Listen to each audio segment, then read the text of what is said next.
이번에는 여러분들이 실제로 구축할 패시 분류표를 살펴보겠습니다.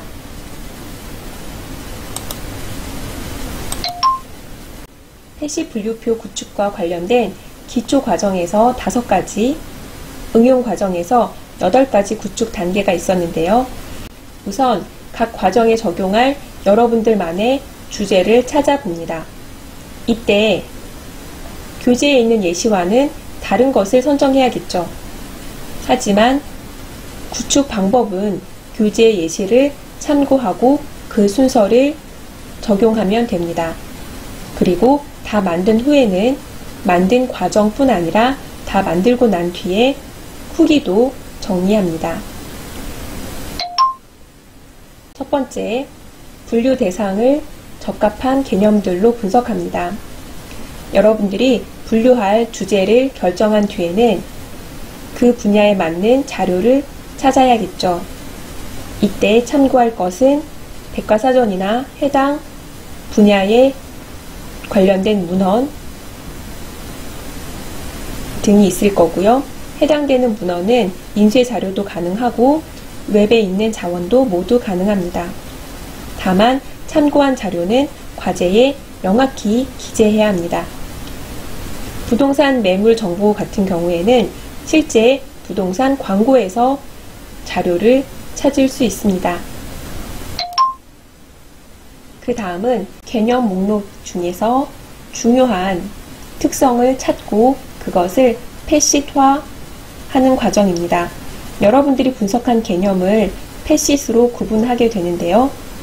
이때 주의할 점은 해당되는 개념 그리고 그 개념이 묶인 패시트이 여러분들이 앞으로 만들 분류표에 유용해야 한다는 점입니다. 여러분들의 과제를 보면 패시트이 너무 추상적이거나 중요하지 않은 특성들로 이루어져서 여러분들이 활용하려는 분류표의 목적에 맞지 않는 경우가 있습니다. 반면에 너무나 많은 패시트를 선정하여 패시트이 8개에서 10개가 되고 그 중에서 어떤 패시트이 중요한지가 명확히 드러나지 않을 때도 있습니다. 패시트는 너무나 적거나 너무나 많거나 수량만으로 평가할 수 없고요. 실제 여러분들이 만들고자 하는 분류표의 대상, 이용 목적, 활용에 맞는지를 잘 설명할 수 있어야 합니다. 일반적으로 과제에서 수행하는 경우에 패시트는 4개에서 6개 정도가 적당합니다. 그리고 각 패시트에 맞는 개념 목록을 만들 때도 주의할 점이 있습니다. 개념 목록은 유용한 순서로 배열하는 것도 중요하지요. 여러분들이 패시트에 속한 개념들을 유용한 순서대로 배열을 했다면 여러분들이 선정한 유용한 순서에 대해서 잘 설명을 해야 합니다. 그런데 실제 수집한 개념 목록에 따라서 구성이 되어야 하고요. 맥주의 용량이나 부동산 매물의 가격과 같이 범위로 나타내어야 할 항목들이 개별 수치로 모두 다 퍼져 있어서 하위 개념이 많지는 않은가도 고려해 보아야 합니다. 다음은 분류 기호를 추가하는 단계입니다. 부동산 매물을 분류하는 과정에서 여러 가지 분류 기호의 특성을 살펴보았는데요. 그 중에서 여러분들이 구축할 분류표에 가장 적합한 분류 기호를 선정하면 됩니다. 분류 기호는 아라비아 숫자일 수도 있고 알파벳 대문자나 소문자 또는 이들을 조합할 수도 있습니다. 이때에도 여러분들이 주의할 점이 있는데요. 분류 기호는 특정 패시트에 속한 개념들을 한 자리 분류 기호를 주기로 했으면 모두 한 자리로 나와야 하고요. 두 자리 분류 기호를 주고자 한다면 모두 두 자리여야 합니다. 예를 들어 여러분들이 어떤 패시트의 개념들을 1부터 시작하는 아라비아 숫자로 기호를 준다고 했을 때 어떤 경우에는 그 기호가 10개가 넘어가면은 1번부터 10을 넘어서 11, 12로 나가는 경우가 있습니다. 분류 기호가 한 자리에서 두 자리로 늘어난다는 것은 실제로 숫자가 증가하는 것이 아니라 전체 분류 기호의 자릿수를 흐트러뜨릴 위험이 있습니다.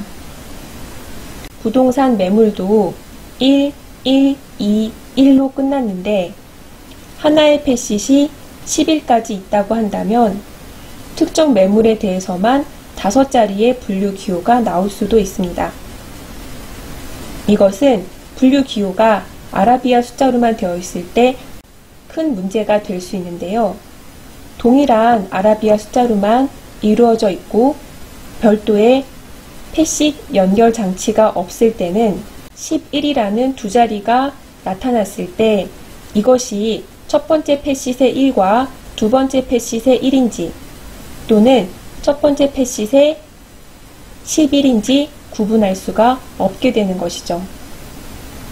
따라서 분류 기호는 해당되는 개념을 배열하기에도 유용해야 하고 분류 기호의 조기성이나 패시 기호의 연결도 고려해야 합니다. 그리고 각 기호가 모두 다 조합되어 나타나는 최종 분류 기호의 일관성도 보장해야 합니다. 패시 결합 순서는 분류 결과의 배열에 중요한 영향을 미쳤죠. 그리고 이용자가 또는 분류 시스템의 관리자가 해당되는 정보를 찾아가는 조건에도 영향을 미치게 됩니다. 우리는 부동산 매물 정보의 패시 결합 순서 변경을 통해서 패시 결합 순서가 분류 결과와 이용자의 검색에 어떤 영향을 주었는지 알아보았습니다. 따라서 여러분들이 패시 결합 순서를 정할 때에도 가장 중요한 패시, 이용자나 시스템 관리자가 가장 앞서서 매물을 그룹화해야 되는 기준을 찾는 것이 바람직합니다. 패시 결합 순서 다음에는 본표 배열 순서인데요. 패시 결합 순서가 결과적으로 나오는 분류 기호에 영향을 주는 것과 달리 본표 배열 순서는 분류표에 각 패시과 개념을 배열하는 위치를 결정합니다. 교재에 나온 대로 일반적으로 패시 결합 순서는 본표 배열 순서와 동일하거나 그 반대인데요. 동일하게 할 때와 그 반대일 때 분류 결과의 물리적인 배열 또는 시스템 디스플레이가 어떻게 달라지는지 보는 것도 유용합니다. 다음은 색인과 서문 작성하기입니다. 색인과 서문의 중요성에 대해서는 교재를 설명할 때도 강조를 했었습니다. 색인은 분류표, 본표에 포함된 개념을 빠르고 편리하게 찾게 해주는 검색 도구입니다. 그리고 서문은 분류표의 전체 내용을 설명해주고 분류표의 이용자에게 중요한 정보를 알려주는 역할을 합니다. 여러분들이 과제에서 서문을 작성할 때는 분류표에 대한 전반적인 소개, 분류표의 구성, 여러분들이 만든 분류표를 이용해서 분류를 할 때에 주의할 점 등을 함께 적어주는 것이 좋습니다. 그 다음으로는 여러분들이 만든 분류표를 가지고 실제 시범 분류를 하는 것이 필요합니다. 분류표를 모두 구축한 뒤에는 시범적으로 분류하는 과정이 필요합니다. 여러분들이 만든 분류표를 이용해서 과제에서는 정보자원 3개 정도를 분류해 보도록 요구하고 있습니다. 실제로는 여러분들이 분류표를 만들고 시범적으로 분류하는 과정에서 기존에 만들었던 분류표의 일부를 수정하기도 합니다.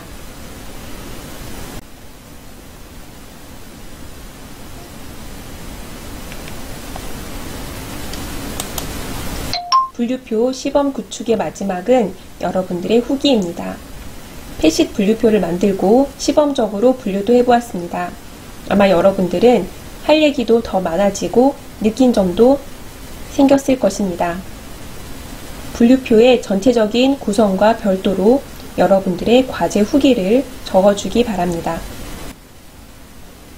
여러분들이 초기에 어떤 주제를 선정해서 관련 정보를 수집하다가 주제를 변경했거나 처음에 구축한 개념 목록을 바탕으로 패시트를 만들었다가 나중에 분류 기호를 배정하거나 시범 분류를 하는 과정에서 패시트를 수정했다면 그러한 변경 내용도 후기에 적을 수 있습니다. 무엇보다 여러분들이 이론으로만 들은 분류와 개념에 관한 관계나 패시트 분류표에 대해서 실제로 만들었다는 것이 가장 중요합니다. 여러분들이 하나의 중요한 과정을 완료한 것이므로 그 후기도 여러분들과 저에게 매우 소중합니다.